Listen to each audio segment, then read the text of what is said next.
The work feels never-ending. Crews are working around the clock to build a backup flood wall along the White River.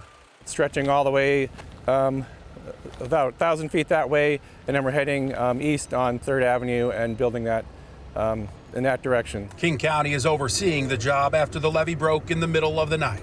We've been working nonstop since that breach. The barrier gave way early Tuesday morning, flooding neighborhoods.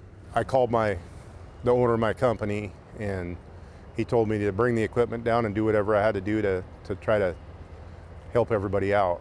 Eric Peterson with Secante Excavating jumped into action, literally walking machinery over from another work site about a mile away. Yeah, it was quite a morning. This is more than a job for Peterson. He lives here. It's got to feel pretty good to be in a position to help literally your neighbors.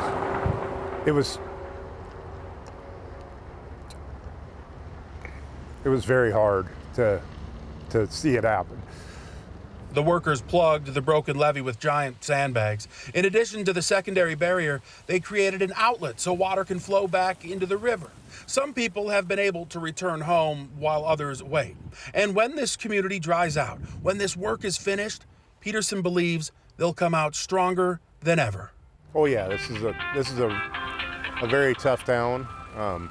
Lot of support. It's been crazy how much people have reached out to help everybody out.